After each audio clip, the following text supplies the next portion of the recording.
Let's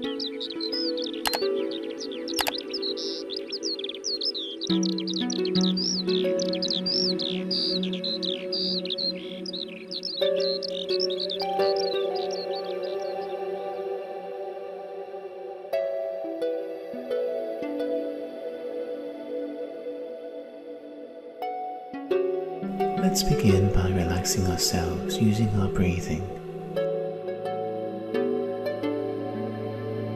We'll start our journey by focusing on the breath that goes in and out of your body quietly, as if on autopilot.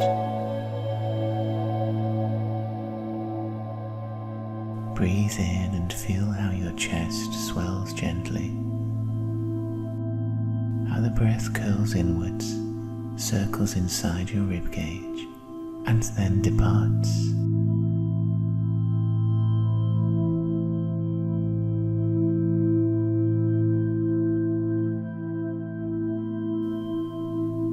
As you breathe in now, notice the slight movements as your shoulders rise and fall, as that breath glides down your throat, into your lungs and out once more.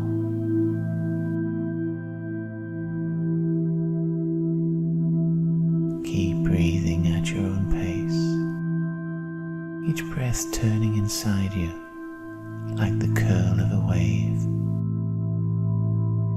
a gentle wave from the ocean. Imagine it's warm, lapping against any hard muscles that might be in your body that are tired from the day that's gone by, making them soft and relaxed.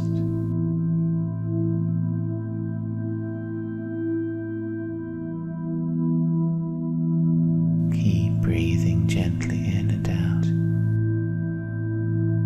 Perhaps your shoulders are a little tight, or the bones at the base of your spine feel pressed together. Maybe your mind is a little worn out from all the thinking today.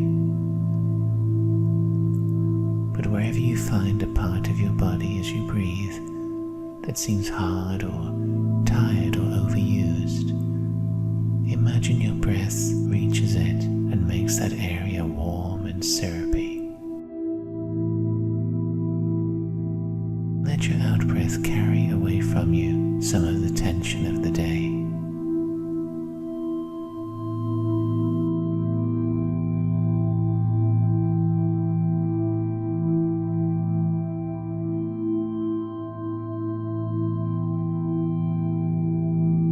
Try breathing down into your stomach, all the way down into your tummy, holding it for a few seconds, and then releasing again.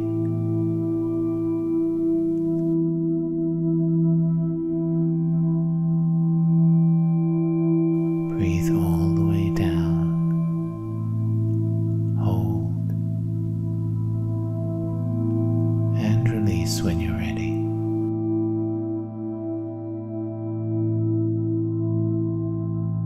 Breathing deeply like this will make you feel lighter and calmer.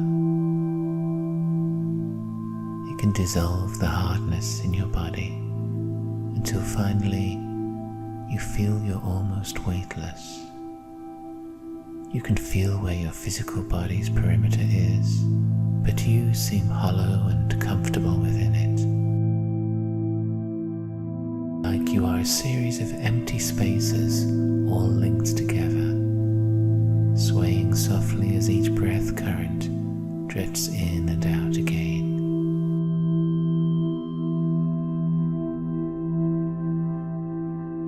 Notice how the only place inside you where there seems to be movement, apart from that gentle swaying in your body, is up in your forehead, where that part of you that thinks sits and normally lives between the eyes. This little speck, this thinking you, is tiny but immensely powerful, capable of interfacing with any point of the universe, although it takes up no measurable space at all.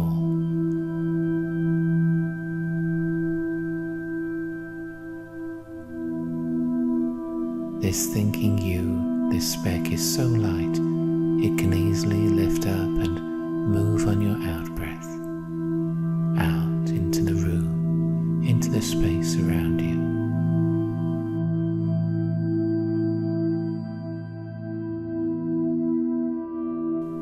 And your breath now will continue like a great wheel, slowly circling in and out,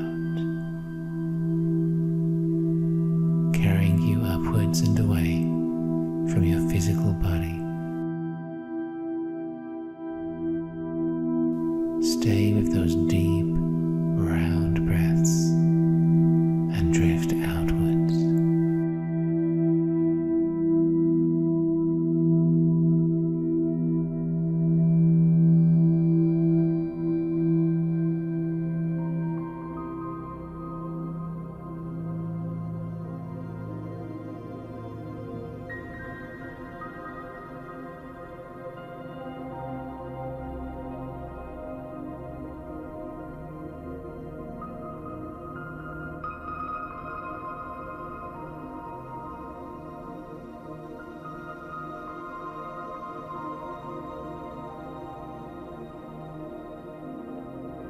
In your mind's eye, you're walking across wide prairies, grasslands divided in the distance by white fences that gallop on and on as far as you can see.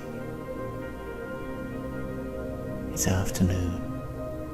Closer to you, some rare sunlight is shining on the grass. But beyond it, the sky is darkened by clouds. Nightfall is coming early. The grass you walk through is lush and green, well watered, swaying in the wind. That wind energizes you each time you breathe it in. As it moves over your face, it thrills you with potential.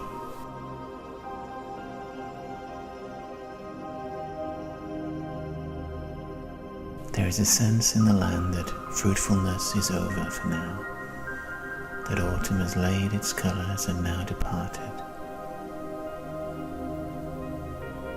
You feel the year moving past you, drawing to its close.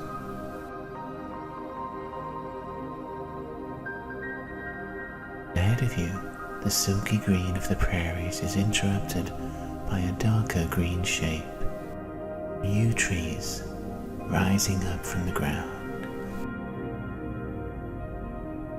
As you walk, notice where the breeze is coming from. Is the wind behind you, pushing you forwards? Is it from the side, resetting your direction?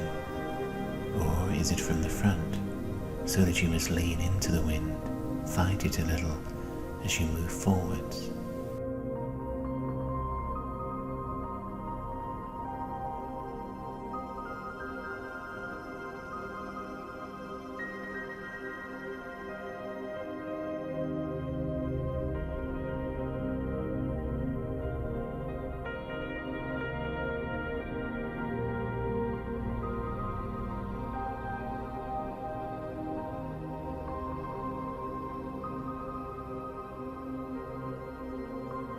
Though you can't see anybody moving about, this here that you walk upon is human land.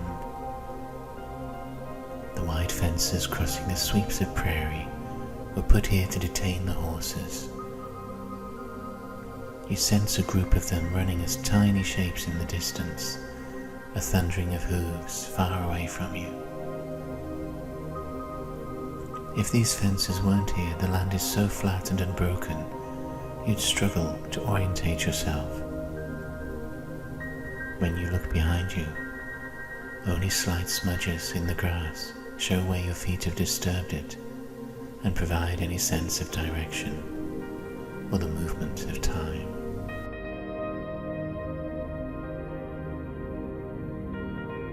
Even the sun is hiding behind clouds that don't quite rain but hang low as if listening.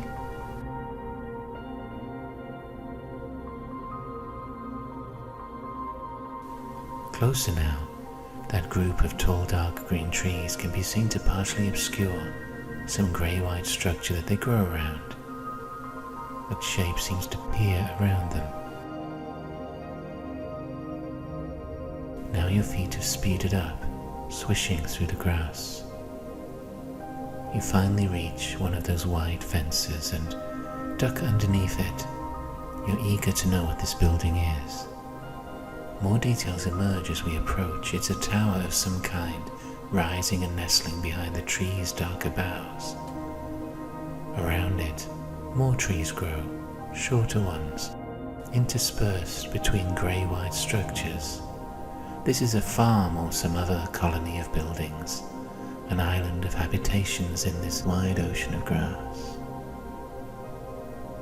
Reaching these buildings reminds you that out here it's profoundly empty of people. You, those tiny horses, and occasional birds in the sky are the only creatures you've been aware of. Observe this in yourself, that you are totally alone in this landscape. When were you last this alone, away from others? How does it feel after the last few months, perhaps over the last year?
We've continued walking through the grass under this dark sky,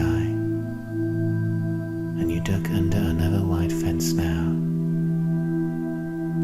Something nudges against your knees and your calves, and looking down, you find you've reached the outermost growths of this yew colony. These are small yew trees, up to the height of your waist or shoulders. Peculiar growths that shoot straight up. They rise strong and form a long circular perimeter, like young dark green sentries protecting what's within.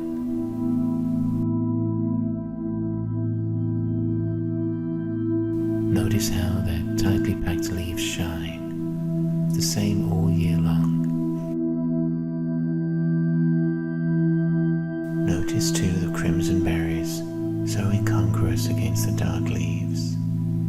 Scarlet spheres, with a black, diamond-shaped tunnel leading inwards through them. The wood itself, if you lean down and examine these boughs hugging the ground, is of a rich, ruddy ochre. It's hard to tell what could be a branch or what is a trunk as you follow this interconnected set of growths along. Are they many trees or one? How long does this outgrowth take to form across the land? Let's spend a few moments here examining the different parts of the yew, the colors and the textures, its springy bark, its surreal berries. Explore your relationship with this tree.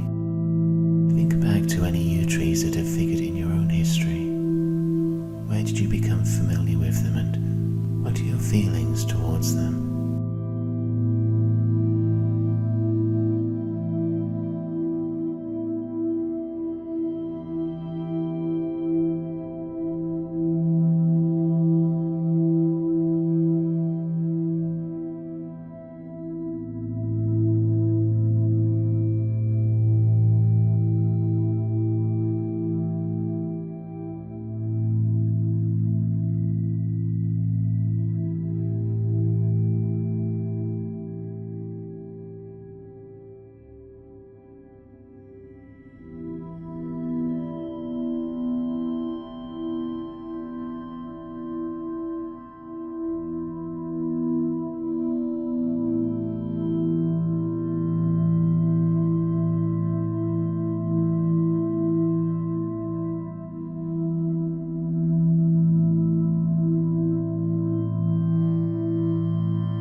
between this circular perimeter of yews, you'll notice in this dark green wall of young growths there are grey arms, twisted hands, fingers stretched and frozen at the point of reaching, grasping and pointing. These fingers and hands are taller than the trees in many cases, but they can be small too, as you'll find if you part the trees here and there and look at what's hidden between the fronds. Go from tree to tree in this wall of yews, exploring. When you touch the hands, they will feel cool and motionless, but still rather like your own. They seem like peculiar pieces of art abandoned here, but these hands and fingers are gestures from your own life. They are symbolic, and they summarize where you're at this current period. Hidden though they are between these yews, they describe your mental and emotional home life. Each of these hands depicts something you are reaching out to grasp, or feeling outwards to experience something you need to connect with. You'll understand what each symbolizes as you pause by it, touch its cool skin, and listen within yourself. So take a few moments to visit a few of these hands in the trees, part the dark leaves, connect with them, and learn according to these hands who you are and where you are going to.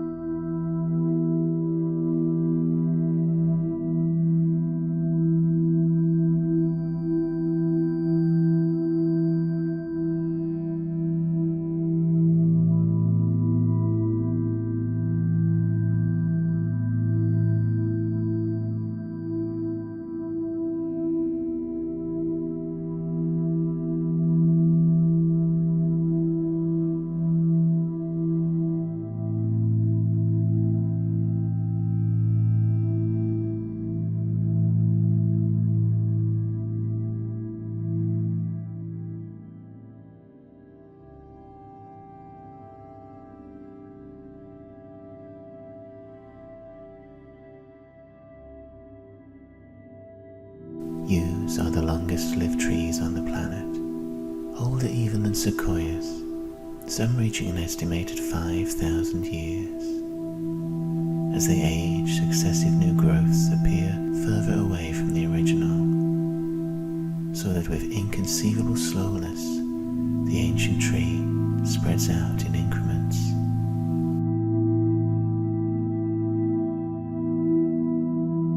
You've moved past its younger outer layer. Now you walk amongst yews that are more substantive, with thick trunks and leaves that bush out overhead. Now we've reached the core of the farm buildings. The yew grows around and inside them, these roofless stone houses turned into stables for horses. Here at last is the tower we saw from afar. At the heart of this farm, a single yew tree pushes higher than all the others, straight up, and around it has been built a tower of weathered white stone. It was built long ago around a tree which even then was grand and tall, around a tree that grew and grew. Above you now, the tree has pushed branches through windows, dislodging the frames. It has cracked the walls. It's overtaken the builder's desires and pushed on alone into a sky now dark with evening and cloud.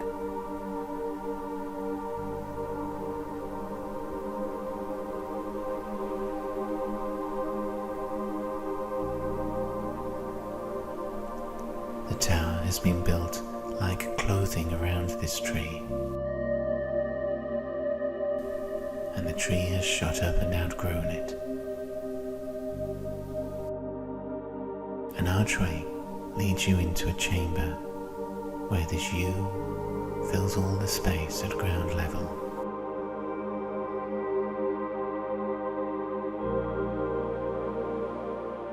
Pressed to the walls are stairway climbs of stone, spiraling around the inner tower and this enormous tree.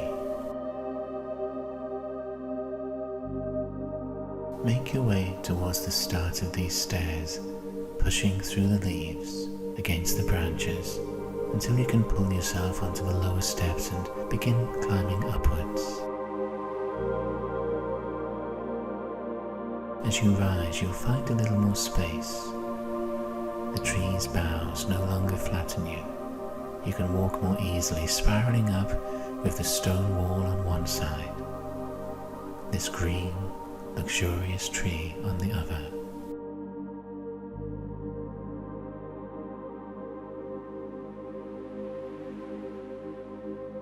As you ascend, occasionally you will pass a window looking over the darkening prairies outside.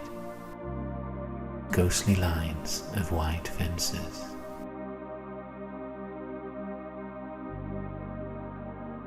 As you walk, you'll have to duck here and there when a bough thrusts sideways, making you crawl underneath it. You continue to climb. Feel yourself rising as the tree passes by.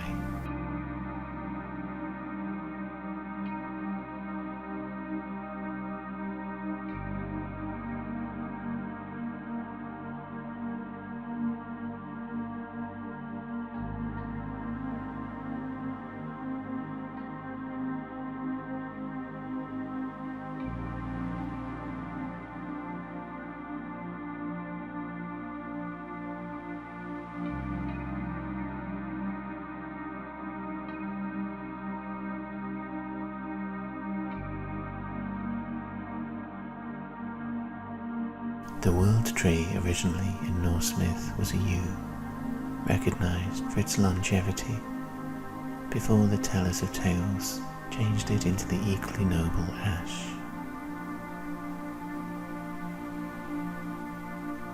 Its year-round greenery and the toxins behind its lavish colors have been with our psyche for a long time, building a deep relationship. This close relationship is one way, based on our differing lifespans. It sees into us, but we don't see into it.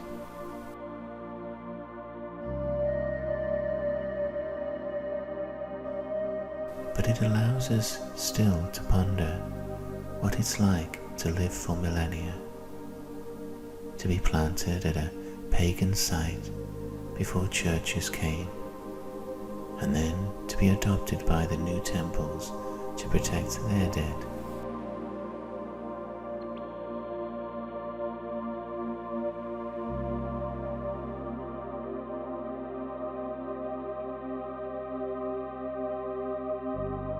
This tower that you're climbing is like a metaphor representing all of the truth you've put together, block by block, in your lifetimes before this one.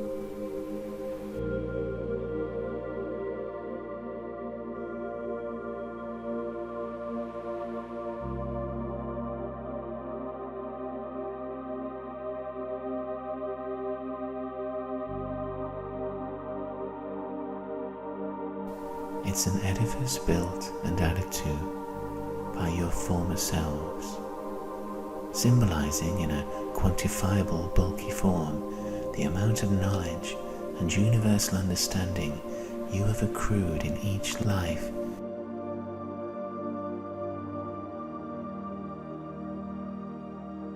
Each life, you've added blocks to this tower's stature, the very blocks you walk over now.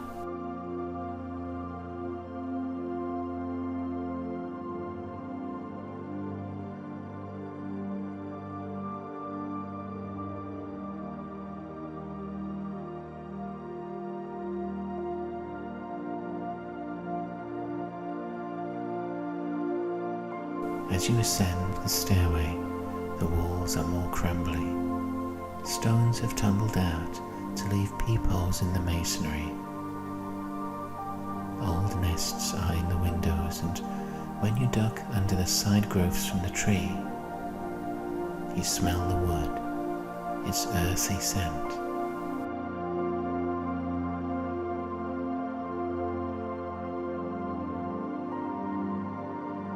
Think about the three parts of the yew that we admired from below.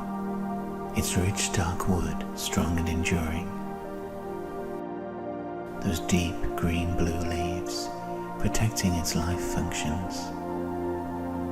And those luscious red berries that allow it to engage with other life forms. Which of those three describes your life so far? Which do you identify with?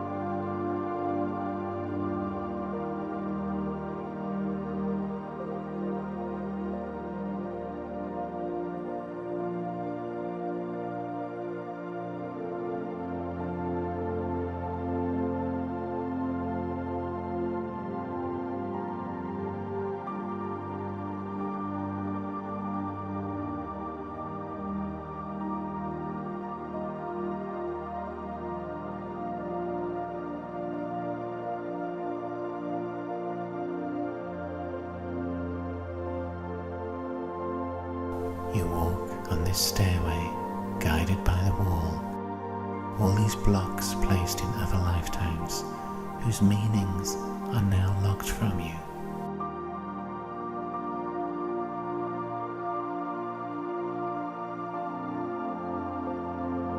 And yet there's a thrill in walking on them, upon what you, in some other guise, in some other lifetime, added to this structure.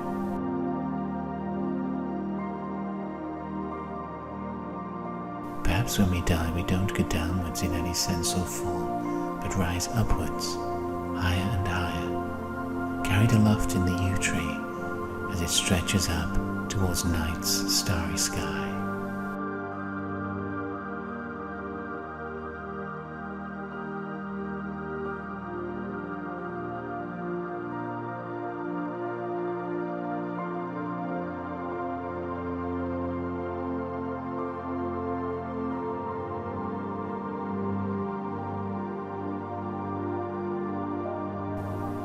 You straighten.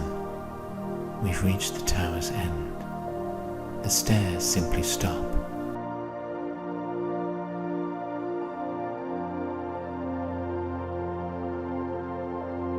It's safest to simply lean against the yew tree, your back against its trunk. It grows higher than the tower that's been built. We are far above the prairies now. Those tiny white fences glow faintly in starlight in an otherwise dark sweep below. If you raise your head, through the branches you can see the yew tree stretching up, seemingly without end, towards the Milky Way. The clouds have cleared, and it is a starry night. The stones stop here. We can't go any further. Where this yew tree leads to is not a direction for us to follow at this time. But there is a wealth of learning to gather here in this privileged position that has taken such work to locate and to climb. So here, with your back against the yew, hearing the leaves faintly rustling with the night breeze, breathe in deep. Inhale the earthy sweetness into the body you have taken in this lifetime. Note how high we are, on this tower embodying all that you've amassed, block upon block, through your greater journey of many lives.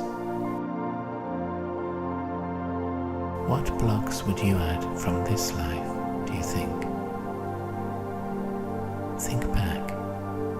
What achievements, pleasures, satisfactions would form a block each if you could condense your life into a few key solid events?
If all of these blocks were added in other lifetimes by you, they were not done trivially. Each block represents a hard-earned knowledge and wisdom, the work of much discipline and dedication, the following of intuition. These blocks are treasures placed here to be felt, to be recognized in future lives. While the wind rustles about you and the stars shine through the branches, let's honor those former versions of yourself for all that they must have achieved.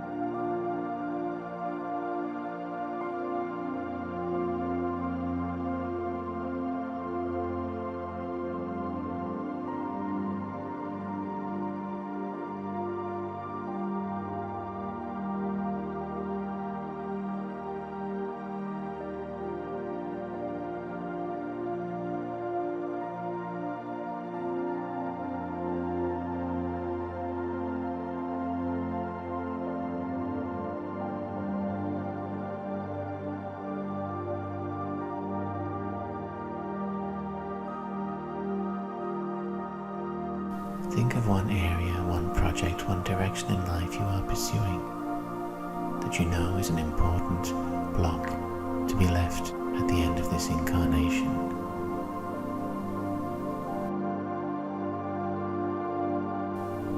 Where do you think that could go on the tower up here?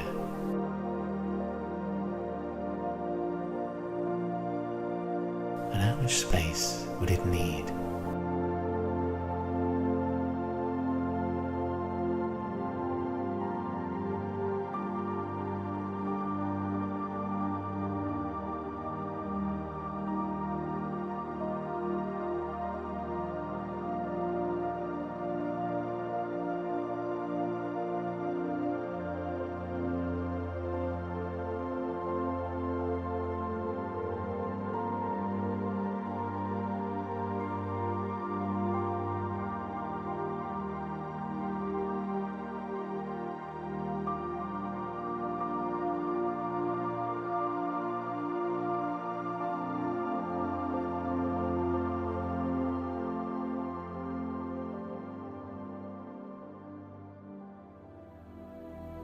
Now we're prepared to leave this high tower. Remember which part of the you identified with, whether it was the strong, enduring wood the leaves that served its life functions, or the red berries that let it engage with others. Remember that outermost ring with the arms and the hands reaching out, and what they had to tell you.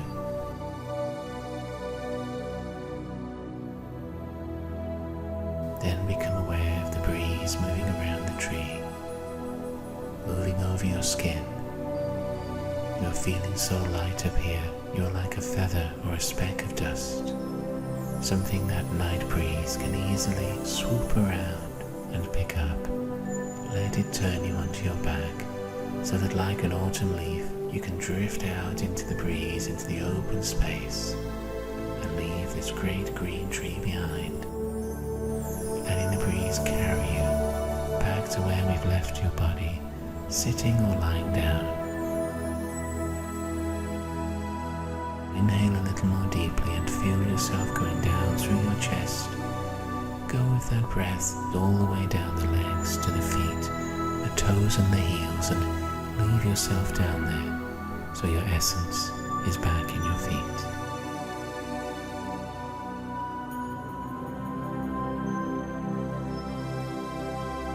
Breathe in again and go all the way down your body, down towards the legs, and this time find your ankles, your calves and your knees, and leave yourself there so they feel they belong to you again.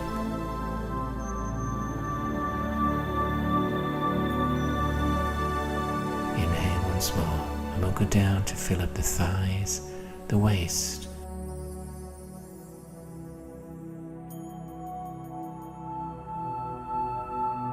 Now let's inhale and fill the whole of the chest.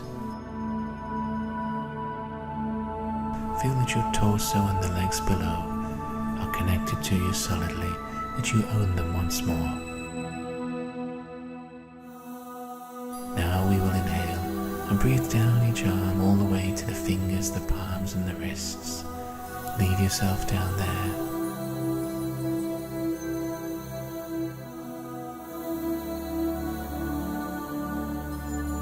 Go down to the forearms, the elbows and the upper arms, so that now your arms are connected to your shoulder again, organic and yours.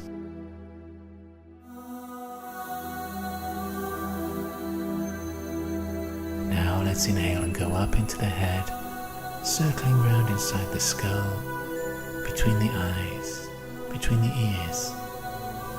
Breathe in and bring that little speck of you that thinks so it sits between your eyes once more.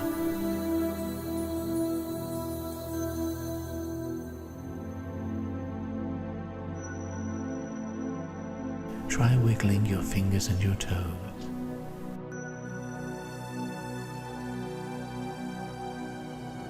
And when you are ready, let's breathe in and open up our eyes.